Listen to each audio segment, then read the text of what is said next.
Tell me like a Hellcat.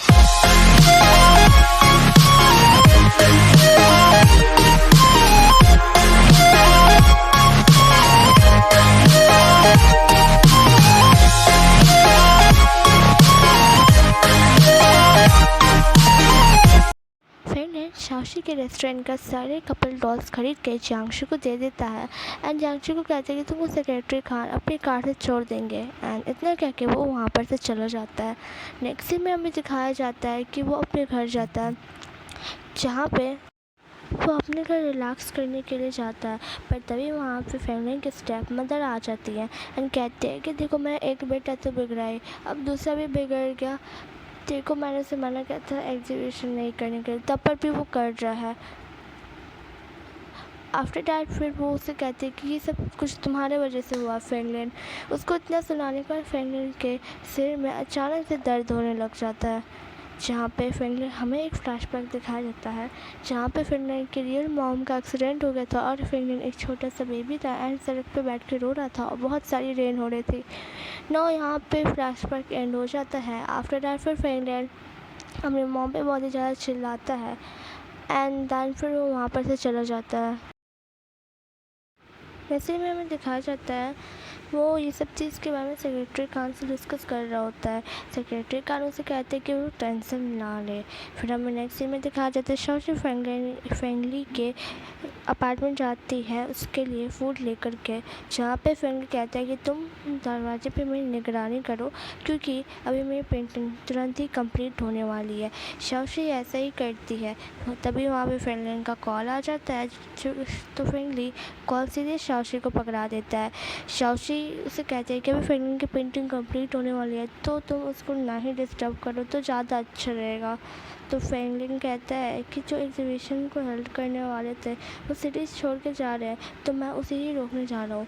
जहाँ पे शाओशी कहते हैं कि तुम यहाँ पे आके इस के फ्रेंकलिन की गेट की निगरानी करो, मैं उन्हें रोकती हूँ। एंड देन फिर वो वहाँ पर से चली जाती है। वो उनकी कार के पीछे जाती है एंड देन उनकी कार को रोकने की कोशिश करती है, बट वो तो उसके आगे चले जाते हैं। एट लास्ट शाओशी अपने पावर्स का इस्तेमाल करती है एंड देन फिर वो अपने पावर्स का इस्तेमाल करके उनके कार के सामने आ जाती है एंड एक्सीडेंट होने का नाटक करती है। जब वो सब रिपाउच करती है तो वहाँ पे तब तक फैंगली एंड फैंगलिन भी आ गए होते हैं। उसकी कार का ड्राइवर बहुत ही ज़्यादा घबरा जाता है, फैंगलिन भी बहुत ज़्यादा घबरा जाता है। तो शाओशी अपने आंखों का इशारा करके उसे कहती है कि this is only a acting and जहाँ पे फैंगली को भी ये इशारा करके बताता है। आफ्टर डैट फिर वो उठने का नाटक करती है कि जैसे कि उसे ज़्यादा चोट नहीं लगी हो, यानी कि हॉस्पिटल ले जाने की ज़रूरत ना हो। आफ्टर डैट फिर हमें दिखाया जाता है कि जो फैंगली अपना पेंटिंग उसी टाइम उनको दिखा देता है, जहाँ पे वो कहता है कि तुम्हारी पेंटिंग में तो बहुत दम है। एंड गाइस वो अपनी पेंटिंग किसी को नहीं दिखा रहा था तो मैंने सीधे ऐसे स्क्रीनशॉट लिया जिससे आप लोगों को भी पेंटिंग साफ साफ दिख जाए। हाँ, तो नेक्स्ट सीन में हमें दिखाया जाता है कि वो उसे कोने में ले जाकर कहते हैं कि अगली बार से तुम ऐसा बिल्कुल भी नहीं करना, कहीं कोई तुम्हारा असली में एक्सीडेंट ना कर दे, क्योंकि ये तो समझदार ड्राइवर थे। जहाँ पे शाओशी कहते हैं ठीक है मैं इस बात का ध्यान रखूँगी एंड वो अगली बार से ऐसा कुछ भी नहीं करने वाली है। आफ्टर डैट फिर हमें नेक्स्ट सीन में दिखाया जाता है कि जो फैंगली एंड शाओशी है कार से जा रहे होते हैं एंड वो सब लोग बहुत खुश हो रहे होते हैं क्योंकि वो का मिशन तो कंप्लीट हो गया होता है। वो दोनों कार से तो जा रहे होते हैं एंड बहुत ही ज़्यादा मस्ती कर रहे होते हैं। तभी फैंगलिन उन लोग की मस्ती तोड़ने के लिए फैंगली को बीच रास्ते में ही उतार देता है एंड उसे टैक्सी में बैठा देता है। जैसे फैंगलिन चला जाता है फैंगलिन शाओशी को कहता है कि वो आगे की सीट पे आकर के बैठ जाए। आफ्टर डैट वो आगे की सीट पे आके बैठ जाती है एंड फैंगलिन बिना ही कुछ कहे हुए डायरेक्टली उसको प्रपोज कर देता है, जहाँ पे शाओशी तो शॉक्ड रहती है। जहाँ पे उसे कहता है कि वो उसे जितना टाइम लेना है वो ले सकती है अपने आंसर के लिए। शाओशी बहुत ही ज़्यादा शॉक्ड रहती है। दूसरी तरफ फैंगलिन का डॉक्टर फ्रेंड उससे कहते हैं कि तुम्हें उससे हेल्प मांगनी थी, ना कि उससे प्रपोज करना था, और तुमने उससे प्रपोज ही किया तो फिर डायरेक्टली क्यों कर रहे मतलब कि थोड़ा धीरे धीरे आराम से करते, जैसे उसे अपने बारे में दिखाते अपनी पर्सनैलिटी के बारे में एंड एक्सेट्रा ऑल। कॉल, जहाँ पे फ्रैंकलिन कहता है कि अब मुझे उस समय जो समझ आया मैंने वो किया। आफ्टर दैट फिर शाओशी भी ये सब मिस चाई से पूछ रही होती है। मिस चाई कहती है कि तुम तुम उसे डायरेक्टली रिजेक्ट नहीं करो, तुम उसके फीलिंग्स को हर्ट नहीं करो, तुम उसे इग्नोर करो। शाओशी ऐसे ही करती है। फ्रैंकलिन को शाओशी का वो कम्युनिकेशन डिवाइस मिलता है, जहाँ पे वो अपने सेक्रेटरी खान से कहता है कि वो इस मोती को फर्स्ट टाइम अर्थ पे देखा है एंड ऐसी मोती कहीं भी अर्थ पे नहीं मिली है। जहाँ पे वो कहता है कि इस मोती की जांच की जाए, जहाँ पे वो उस मोती को लैब में भेज देते हैं। दूसरी तरफ शाओशी को भी अपने कम्युनिकेशन डिवाइस के होने का पता चल जाता है। आफ्टर डैट वो उसे पता चल जाता है, तो फिर वो अपने कम्युनिकेशन डिवाइस को ढूंढ रही होती है, जहाँ पे वो ढूंढते ढूंढते बीच सड़क पे आ जाती है एंड गाड़ियाँ चल रही होती है। ऐसे मैंने फर्स्ट पार्ट में कहा था कि उसे गाड़ियाँ से डर लगता है, क्योंकि गाड़ियाँ चलना उसके लिए ब्लास्ट होना लगता है। आफ्टर दैट फिर वो बहुत ही ज़्यादा घबरा जाती है। उसी रोड से फ्रैंकलिन भी गुजर रहा होता है। वो शाओशी को देखता है एंड देन कार स्टॉप करता है एंड उसे कोने में ले जाता है एंड देन उसे कहता है कि तुम यहाँ पे बीच सड़क पे ऐसे क्या कर रही हो, तुम्हें रोड क्रॉस करना चाहिए था, तो फिर तुम्हें लाइट को देख के करना चाहिए था और तुम्हें ज़ेब्रा क्रॉसिंग से करना चाहिए था, तुम्हारे लिए बहुत ही ज़्यादा डेंजरस हो सकता है। जहाँ पे शाओशी उसे कहते हैं ठीक है, एंड जहाँ पे वो उसे पूछते हैं कि क्या तुम्हें कोई हेल्प चाहिए। यहाँ पे शाओशी कहते हैं कि मुझे हेल्प नहीं चाहिए।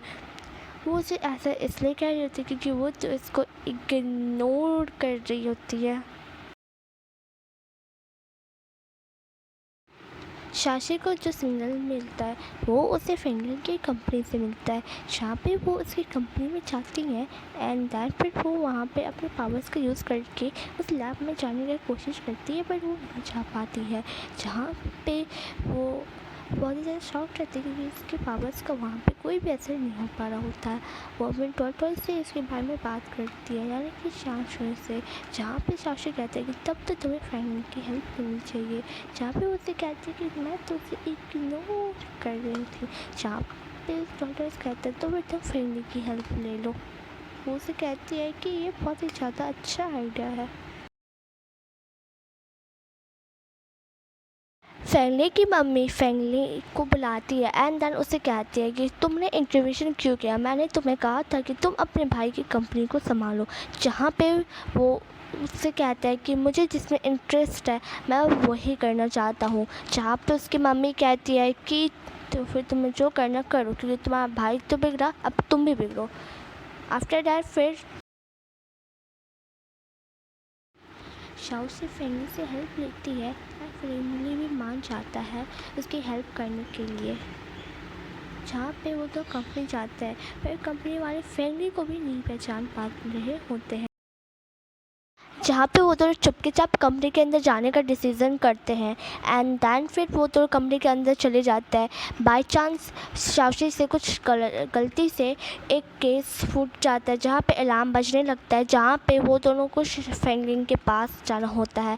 फ्रैंकलिन वो दोनों से पूछते हैं कि ये किसका आइडिया था इतना घटिया सा, जहाँ पे वो दोनों अपने ऊपर इंजाम लेते हैं। फ्रैंकलिन उन दोनों पर बहुत ही ज़्यादा गुस्सा करता है एंड आफ्टर दैट फिर वो फ्रैंकलिन को वहाँ पर से भेज देता है, पर शाओशी को नहीं भेजता है एंड उसके रिप्लाई के बारे में पूछता है, जहाँ पे वो उसे कहते हैं कि अभी वो डिसीजन नहीं कर पा रही है कि उसे क्या करना चाहिए। फ्रैंकलिन घर आकर के ढेर सारे रोमांटिक के ड्रामास देखता है एंड बुक्स पढ़ना स्टार्ट कर देता है एंड भाई वो तो ऐसे पढ़ रहा होता है जैसे कि आज ही वो हर चीज़ सीख जाएगा एंड वो पिलो के साथ भी थोड़ा प्रैक्टिस करने की कोशिश करता है, बट नहीं कर पाता बिकॉज उसे भी शर्म आ जाती है। तो कहते हैं कि भाई ये क्या कर रहा है। नेक्स्ट टाइम शाओशी को देखती जो कि अपने कम्युनिकेशन डिवाइस ढूंढ रही होती है, तभी वहाँ पे फ्रैंकलिन बिल्कुल जिस तरह से के ड्रामास एंड जितने भी बुक्स पढ़े थे बिल्कुल उसी तरह से फ्लावर्स लेके वहाँ पे आता है एकदम स्टाइल से, बट बेचारे का स्टाइल ख़राब करने के लिए वहाँ पे जो उसके दरवाजे पे जो कर्टन्स लगे हुए थे वो ही इसे डिस्टर्ब कर देते हैं। जहाँ पे एंड गाइस ये तो इस ड्रामा का फ़नी सीन था, आप जा कर के ज़रूर देख लो यार। ये एपिसोड मस्त था, आप एक बार जाके बहुत देखो, आपको बहुत मस्त लगेगा। एंड दैन फिर वो शशि के फिर हम लोग कॉन्सेंट्रेट फिर से उसी चीज़ पे करते हैं एंड दैन शशि के पास फ्लावर्स लेके चला जाता है। एंड गाइस यहाँ पे हमारा ये एपिसोड एंड हो जाता है। सो गाइस अगर आपको वीडियो अच्छा लगा तो लाइक कर देना and thanks for watching my